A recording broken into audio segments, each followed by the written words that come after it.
On today's Locked On Thunder podcast, why the Thunder will repeat as NBA champions.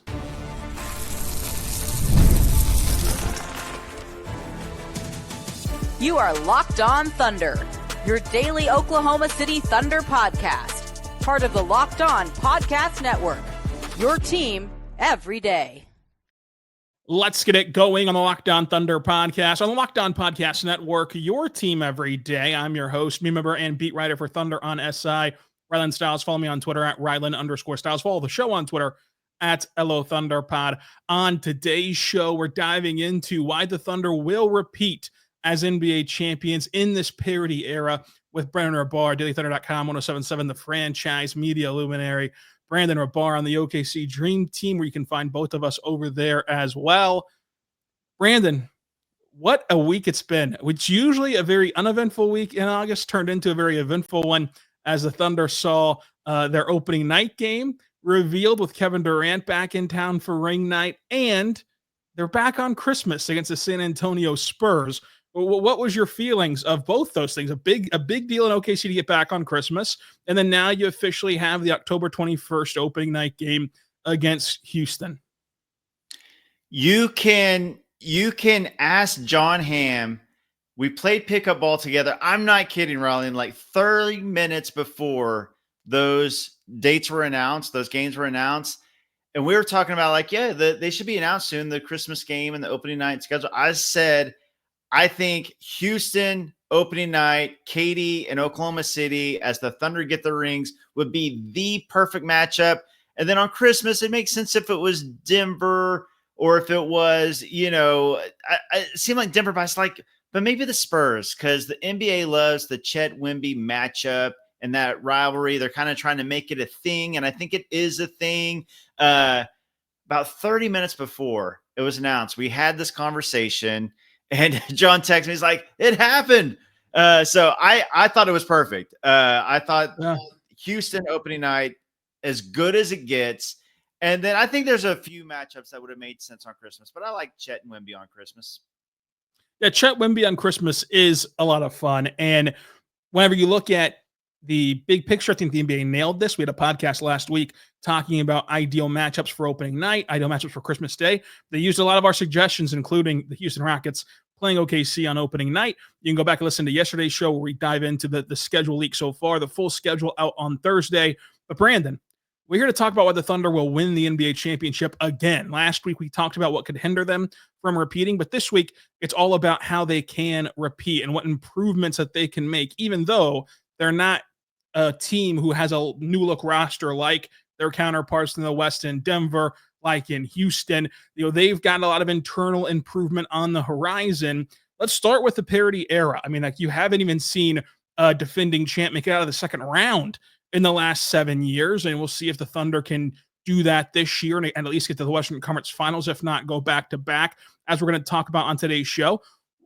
Where are you at with the parity era? I think it's legit. I mean, you can point to Boston last year having some injuries and some shot variants go against them as a reason why that they were hindered, not necessarily that they weren't good enough, not necessarily that they were even banged up because the Tatum injury happened when the series was decided. But I think it's a parity era in the NBA largely because of what you're seeing in the West right now, of there is no easy path anymore. I mean, you can really paint a picture today, Brandon, that sees the Thunder and their quest to repeat going through Dallas and Denver and Houston. Like, that would be an exceptionally hard path to repeat. And that's where I think that you get into how hard it is to repeat nowadays, is that the rest of the league has caught up to the top. It's kind of flattened out a little bit where every team feels like it's legitimately good. And I would be shocked if the Thunder sweep their third straight first-round series this season. I think that the 8 seed will be more improved than in years past, and that just continues the domino effect of how hard it is to navigate through the Western Conference playoffs. But if any team is set up to be the first repeat winner since those Golden State Warriors, I think it's this team. Yeah, I think that's exactly right. I agree. Parity is real, especially in the West.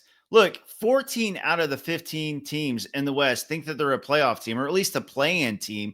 Like even teams like the Portland Trailblazers, That team is scrappy. They've improved. They go 100%. They're going to try for it. We're going to see all the Spurs. I mean, the Spurs are definitely trying to make at least the play-in, trying to squeeze into the playoffs. You see a path where they can make it. Like, these were lottery teams the last few years. Only the Utah Jazz. They're the only team you can look at in the West out of 15 teams and say, okay, they are not going to be in the play-ins, the playoffs. They're not going to sniff it, but 14 other teams, and that makes it tough, especially when at the top, most of the teams improved. Denver improved. Houston definitely improved. The Clippers, I think, improved. So the top got better. The Lakers should be better because they added DeAndre Ayton. They finally have at least a legit center. Luka will be better this year than he was last year just because he's in the system for another year. Of course, everybody knows he's in better shape and all those things. So the West is tough and parity is real. But when you're looking at the recent teams that won a championship that couldn't make it past the second round, the Thunder do stick out as a different type of team because this is a sustainable team, because it's the exact same team. They're all coming back. Everybody that played real rotation minutes in the playoffs and had a part in winning that championship is going to be back. And none of those guys are regressing because they're not old enough to regress. Like Alex Caruso is the oldest rotation player, and he's only 31. That's like, he's still at the end of his prime. And so you got guys, like you said, internal development, Chet, Dub, Case and Wallace. These guys are going to get better. So I do think that this team stands out as a team that not only returns all its players, but most of those players should be even better. And you look at Boston last year again as a measuring stick of repeating. They had the ingredients to repeat. They couldn't end up finishing the job, but Boston had also had way more wear and tear on their bodies going through multiple deep playoff runs into actually winning the championship and then having to do it all over again last year. And you saw how it ended with Jason Tatum. But again, the series was decided whenever Tatum went down, and they had a lot of stuff go wrong for them prior to that injury. But you're right. I mean, in the Western Conference right now, one team would consider not making the playoffs or play-in tournament a success. That's the Utah Jazz. They're trying to tank. Everybody else has made moves to where they want to be in the play-in. Now, obviously, that's easy to feel in August. I don't think that New Orleans will have a chance or Phoenix will have a chance. I'm not really threatened by Sacramento. But everyone else, like you really believes that they can make a run at this if they get the right draw and the right ingredients for this upcoming season. And that's what makes things so difficult for OKC. Now, when you look at the West, the Thunder, I think, have improved this year. And it might sound crazy on paper because they didn't make a move like a Cam Johnson trade that Denver made. They didn't bring in somebody the caliber of Kevin Durant like Houston did. But I think that leaning on their internal development is going to be a big deal that we talk about coming up. But who do you think has won the offseason from a Western Conference standpoint? I mean, people aren't going to want to hear this. So I don't even really want to say it, but you got to say it's either Houston or Denver. I mean, and those are obviously, two big rivals of the Thunder, two biggest threats right now in the West. I mean, Houston was the number 2 seed, and they basically swapped Jalen Green for Kevin Durant and Dylan Brooks for Dorian Finney-Smith. And then they have young guys that should get better. And they finally have some offense in the playoffs they can rely on. Kevin Durant. And then, of course, the Nuggets, you can say Michael Porter Jr. and Cam Johnson. That's like an even swap. That's fine. Some may argue for Cam, some may argue for Michael Porter Jr. overall, but they improved their depth, and depth was their biggest issue. And they got some pieces that are going to help them. So I think those two teams are clearly the second and third best teams, whichever order you want to pick. And they got they win most improved. I don't know which one you want to pick. I probably lean Houston, obviously, because they got KD, which is not a popular thing to say right now. But yeah. I actually lean Denver just because of the fact that I think that Houston made a very savvy move. They made a very no-brainer decision. Like they kept a lot of their powder dry of their assets while also acquiring their best offensive player and one of the best scorers ever played the game of basketball in Kevin Durant. But Denver reshape their entire depth. And I think that Cam Johnson will play a better role for that team than what Michael Porter Jr. did. And I could be wrong on that. It's just how I feel right now. So because of those things, I lean Denver. Won the offseason. Obviously, close second is Houston.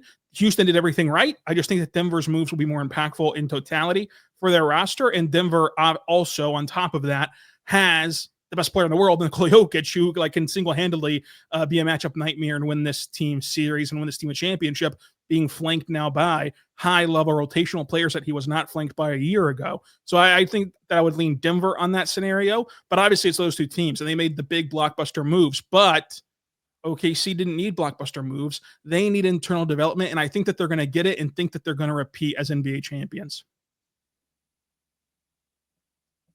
But first, I want to say right now, the good friends over at Game Time, go check out Game Time today because we've all been there, logging on early and waiting around for concert tickets to go on sale, only to lose your spot for a show you've been dying to see. Live music should be about making memories, not about dealing with the stress of buying tickets. Well, that's where Game Time comes in. Game Time makes going to concerts faster and easier than ever before. Prices actually drop the closer to your show time. They can go and save you 60% off on killer last-minute deals at Game Time. I love the fact that the price you see is the price you pay. No hidden fees with Game Time. I also love the panoramic view from your seat because I'm really interested in going to this Paul McCartney show in the BOK Center. I've never been there for a concert. How is it set up? Where's my sight lines at for this concert? The panoramic view from your seat helps out a ton in buying your tickets. So take the guesswork out of buying tickets with Game Time. Go to Game Time right now on the app and create your account. Use code LOCKEDONNBA for $20 off your first purchase. Terms and conditions apply. Again, create your account. Redeem code LOCKEDONNBA for $20 off your first purchase. Go download the Game Time app today. Last minute tickets, lowest prices guaranteed. We're back on the Lockdown Thunder podcast, on the Lockdown Podcast Network, your teams every day. Here talking with Brandon Rahbar. We're both on OKC Dream Team.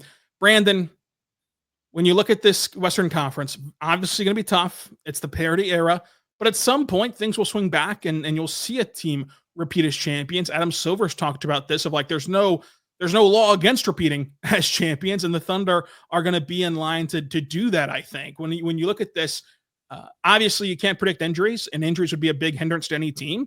But if everyone plays the season straight up and they're fully healthy and it's just your best against their best, I think the Thunder are in position to go back to back. And the biggest reason why for me is Chet Holmgren. Like just looking at where he can go from here as a player offensively unlocks so much for the best versions of the Thunder team with how he could turn into a really good three-point shooter and open up their offense that way. What you saw from him in the first 9 games last year, very small sample size, but in the first 9 games of last year, he was excellent playing off the catch and getting to the free throw line because he was attacking downhill. I just think that Chet can take a leap this season.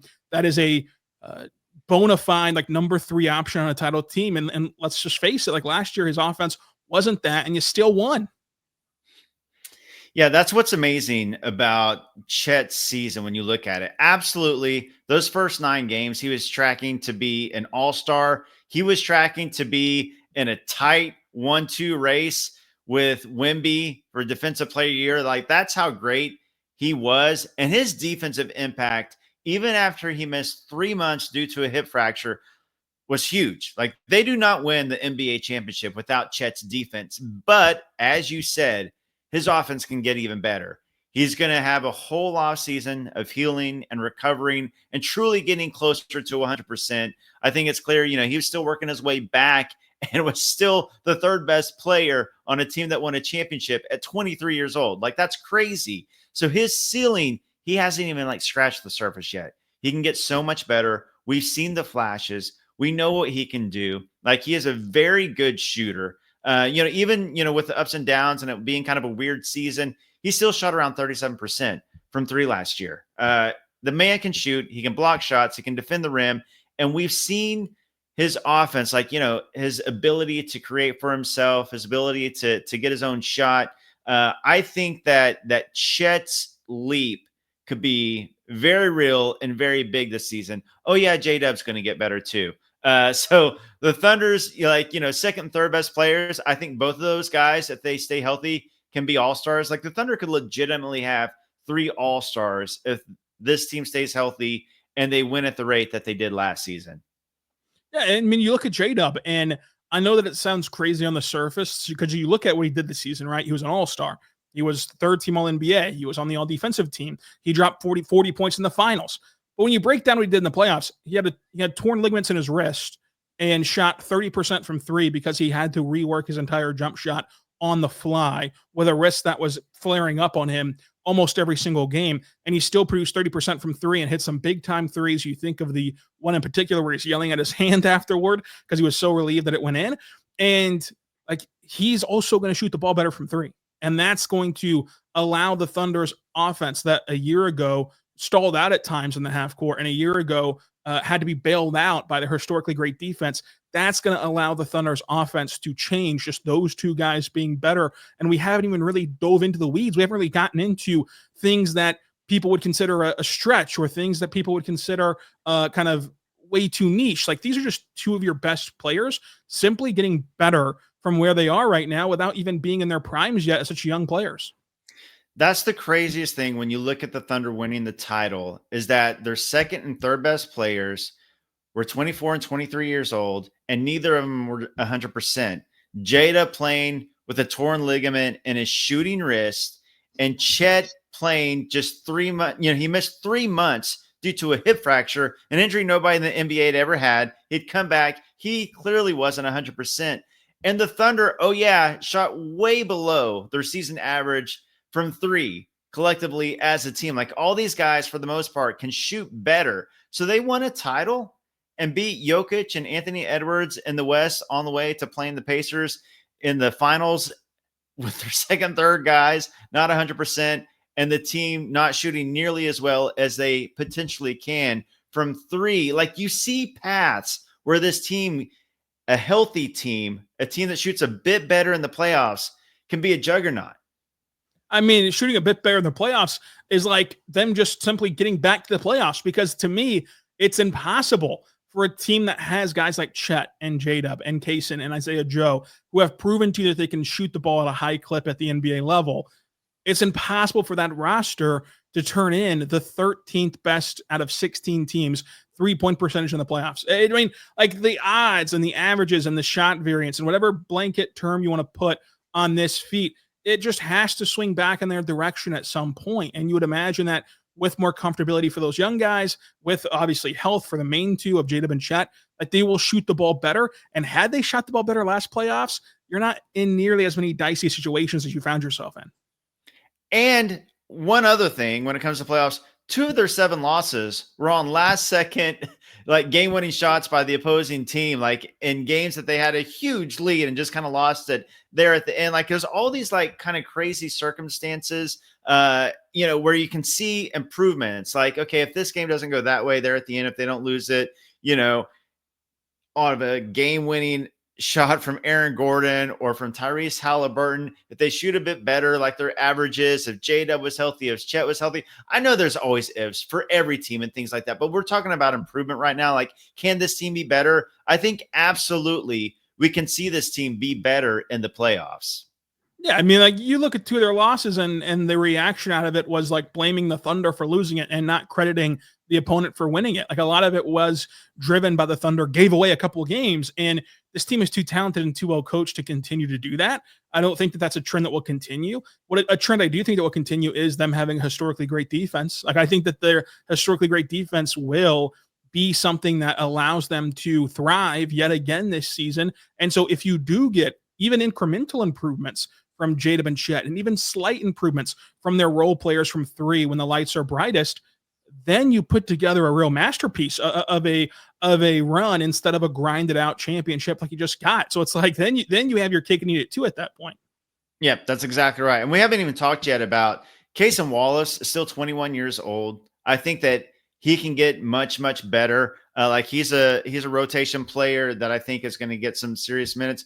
AJ Mitchell was a real difference maker for the Thunder for the first half of the season. Then he misses the second half of the season and can't really play any real playoff minutes because he'd just come back from injury. You're adding Nikola Topic, you're adding Thomas Sorber. So, like, the Thunder missed big chunks of the season with, like you said earlier, Chet missing so much time, Hartenstein missing so much time. J-Dub had to play double-digit games as a center. Well, now you got Thomas Sorber picked at number 15. I think he's pretty NBA ready. Like, I'm not saying he's going to come in and dominate or anything like that, but if you need to play Thomas Sorber some minutes, I think we all agree he's going to play rotation minutes. But if you need to take on a role because a guy misses a few games, the Thunder, I think, adding Topic and Sorber and getting AJ Mitchell back just adds to the depth of this team, which will allow them to take on, some periods of time if some guys have to miss.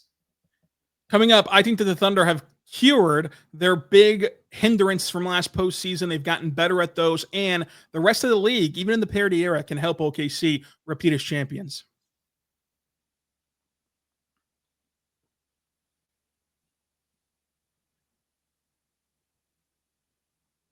We're back on the Lockdown Thunder podcast, on the Lockdown Podcast Network, your teams every day. Thank you so much for making us your first listen every single morning, every single day. We're here for you talking Thunder basketball and talking about OKC year-round every day. Subscribe on any podcasting platform, including on YouTube. Make your second listen Locked on NBA for the national scope of basketball. And we're also on Lockdown Fantasy Basketball for the team previews, which aren't fantasy-centric. So if you don't play fantasy basketball, that's all right. Just watch their team previews to understand what they're going to look like this season. We've already done the Thunder one over there. And, of course, they'll have all 30 teams as well with Josh Lloyd. But, Brandon, to me last year, when things got hairy for the Thunder, why was it? Their half-court offense stalled and they lacked playmaking. And also their three-point shooting just was not up to par. We've talked a lot about that three-point shooting to kind of put a bow on that. I think that when you look at this Thunder team, if at the trade deadline, you don't see a significant improvement from how the three-point shots look from Isaiah Joe and how they look from Aaron Wiggins, or if Aaron Wiggins, for example, like it can also be tied to his defense. If at the trade deadline, Wiggins is not defending at a good enough level against bigger wings, and then you can kind of project, hey, if he can't defend bigger wings, he can't really play in the playoffs. So that takes away one of the Thunder's three-point options. Then you can go make a move at the deadline to bring in a nice shooter for this team to help facilitate that. And we'll, of course, talk about that as the series progresses. But even if they just get simple progression to the mean from where this team usually is compared to where they finished last year, 13 out of 16th in the NBA in the postseason from three, like you're going to see them improve that area of their team internally. Then you go look at their playmaking, and you've touched on it already with Ajay and Nikola Topic. But, I think that the real answer to this will be Ajay when it comes playoff time.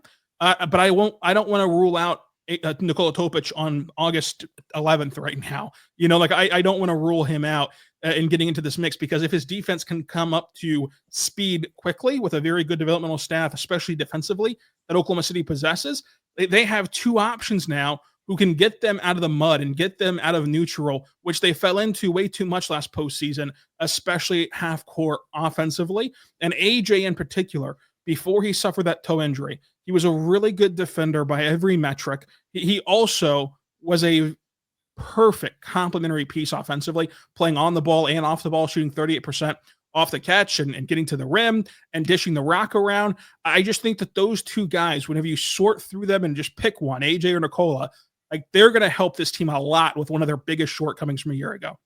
Yeah, because the Thunder really needed another guy off the bench to play make, to create for himself and for others, and to get some easier shots in the half-court offense. And anybody that watched this team last year all season long knows that they missed AJ Mitchell once he went out, because he really was a true X factor. Like you said, his pace, he did not at all look like, first of all, a rookie at all, but much less a second-round rookie. He shot well, he passed well, he defended well. And the beauty for the Thunder in all of this is they have two options. Like, may the best man win this role. If it's AJ Mitchell, we've already seen what that can look like. And if for some reason Topic were to kind of beat him out for that role in the playoffs, that's even better, because AJ Mitchell's been really, really good in that role. So that must be that Topic has been really special in that role. But they do have two options now in AJ and Topic as a guy that can come in off the bench and both play on ball and off ball, but especially AJ with that shooting off ball. We'll see if Topic's shooting improves. Topic's playmaking can be special. It really, really can. It like pops. In Summer League, it popped. I'm really looking forward to seeing him play maybe in Eurobasket. But AJ Mitchell is kind of like a Swiss Army knife off the bench, can kind of do it all. So the Thunder are getting better by adding AJ and or Topic back to the rotation. Yeah, and I think that Topic, without question, has the higher ceiling and has the long-term role. It's just that when you look at him playing in the playoffs, it would take a significant step forward for a teenager coming off of an ACL injury to get up to speed defensively and to be able to understand how to play off the ball. And those two things are big limitations for him. And those two things are where AJ Mitchell is head and shoulders above Nikola Topic for right now. And I think that long term, though, your goal should be for Nikola Topic to primarily be the backup point guard for this team, because what Topic can do, and you already saw it in Summer League, and the reason why I'm so confident in it, even though it was just Summer League, is because this is who he was as a prospect too, and it's a very low bar to clear what I'm about to say. He is the, at worst, number 2 passer when it comes to creating advantages. I say number 2 because of what Isaiah Hartenstein can do out of the high post, and how you watch Isaiah Hartenstein, and he's like the only guy in the current Thunder rotation, if you don't count Topic, who throws guys open and who can create the next bucket.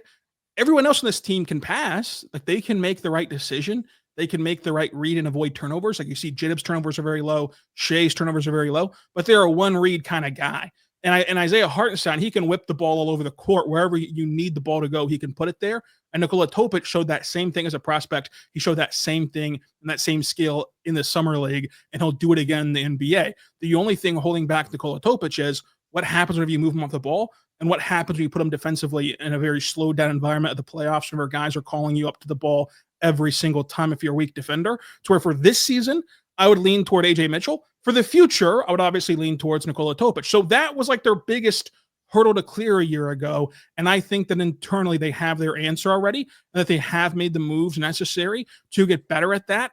And then you look at the 3-point shooting, that's something where you're banking a lot on internal development for now, but you also have avenues in the future to figure that out as well once you get to that destination.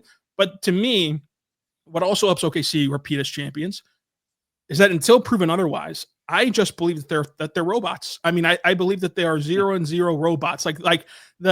It's one thing to give the lip service and say the right things, or say what you think your coach wants you to say after the games, but their actions speak way louder than their words. And whenever they sound like robotic marks up at the podium, and then they actually go execute that and continue to be 0-0 no matter what the stakes are or the standards are, even after they have the 1 seed locked up by a wide margin in the West last season, I think that this year will be the same way, and that I trust them in the regular season. If you're gonna list all these teams who, in the modern era, with load management and with guys just sleepwalking through the regular season, what team do you trust to go get that 1 seed? I trust Oklahoma City to go get that 1 seed. And the way I think that the rest of the league can help them is Houston, to me, is proven that they know how to win in the regular season. Like, they are just a team that's going to fight as well, and they're going to rack up regular season wins, to where I think that Houston's lowest point in the standings when it's all said and done is going to be 3rd, which puts you on the opposite side of that bracket. And then I think that with Denver, whenever you listen to David Adelman, you listen to Locked On Nuggets, and how rejuvenated Denver is for this regular season, and how much they want to take this regular season more seriously. If the Thunder do what they're supposed to do, and they go win the West again for 3 straight years now as the 1 seed out West, and then Denver and Houston put themselves in the 2 and 3 away from OKC, man, you are set up. You are set up to face one team who legitimately on paper can beat you in the NBA playoffs heading into the Western Conference Finals. It would be one round. That round is the only round where a team that on paper, as of right now on August 11th, when all things are equal, there's no big injuries, everyone's playing 100%, there's only 2 teams on paper I think that can beat OKC. And in this scenario, they'd both be playing on the opposite side, and that's a big deal too. Yeah, I think that the 1 of 82 mindset is just like a part of this team's DNA at this point. And I do think that they're going to go in and take this regular season just as seriously, try to win every single game. And to your point, I think that getting the number 1 seed will be incredibly important this coming season. Like, of course, we can never predict any sort of injuries, but as you said, on paper, the Nuggets and the Rockets are the 2 biggest threats to the Thunder. So you absolutely want to get that 1 seed and be on the opposite side of the bracket. Yes, if you had to face the Clippers, that could potentially be a tough team with the additions they made this summer. The Lakers, Luka, LeBron, always, the Warriors, they played really well once they got Jimmy Butler. So I think, Curry, Butler, Draymond, those are some good teams. The Wolves, a good team, but we already saw what the Thunder did against the Wolves in the Western Conference Finals. 5 games, and they didn't improve. I would say they got worse because they lost Nikhil Alexander Walker and didn't replace him at all. So I really do think it comes down to, with any sort of unforeseen changes from now until then, the Nuggets and the Rockets. Those are the two threats as we speak right now on August 11th. I agree. And I mean, another area of this is just something that's harder to quantify and kind of put to stats or anything. But you look at what Shai did after he got his first All-Star appearance, and he continued to get better. I think that same sort of drive and initiative is inside of Jada and Chet. I was like, these are two guys who eat, sleep, breathe, and love basketball, and especially like Chet Holmgren's work ethic. From everything you hear about Chet behind the scenes, like they're not going to be satisfied with one championship. They're also not going to be satisfied with their first big contract extension. Like this is, I mean, it sounds ludicrous to say this out loud because of the dollar figures that they're getting. But that's the wild part about NBA money right now, is that this isn't even their big contract. Like this is their contract that everyone gets. I mean, everyone just gets the what they call the fun max, the rookie scale max. The next contract is the one where you really make hay on. And to do that, you're going to need to continue to rack up all NBA appearances and all-star appearances and individual success, which the archetypes of a J-Dub and a Chet, their individual success clearly bleeds into team-wide success as well. So it just is all lining up so perfectly for Oklahoma City to have this next run in them and to have another run in them to go and repeat as champions. Like right now, it's hard to pick anyone else to win the NBA championship. That's right. This is the best team in the NBA. It is. I mean, like, they proved it last year throughout the regular season. They proved it in the playoffs. SGA was the best player in the regular season. He was the best player in the playoffs. This was the best team. And going into the next season, despite the additions from the Rockets and the Nuggets and the Clippers, this is still the best team. At full strength, full health, this team is only going to get better. It's hard to pick anybody else but the Thunder winning it all if this team stays healthy going into next season and into the playoffs. Also, I would say this about Shai Gilgeous-Alexander. Throughout his time in Oklahoma City, he has talked about, wanting to be an all-time great. So he's won one, but he is absolutely not satisfied with one. I think that, Shai is very well aware of, if you want to be an all-time great, you win multiple. Like, this is like a legacy thing. And like he said this from the beginning, and he's backed up. Like he has won an MVP. He's won a title. And I just think that he is just now hitting his prime. He just turned 27 a few weeks ago. And so I think this team is still young, is still hungry, and they won't be satisfied with just one. I think they're going to try to come for more. I mean, again, until proven otherwise, I mean, Shai's gotten better every single year of his career, and he's still not tapped out yet. Like he's still in his prime, to where what if he adds a better three-point shot? What if he continues to build on the step forward he took as a playmaker this past season into next season? It's just going to be so incredibly fascinating to watch. Make sure that you follow along this journey with us at Lockdown Thunder, OKC Dream Team at dailythunder.com, Thunder and SI. Brandon, this was a lot of fun. Thank you for joining us. And until next time, be good and be good to one another.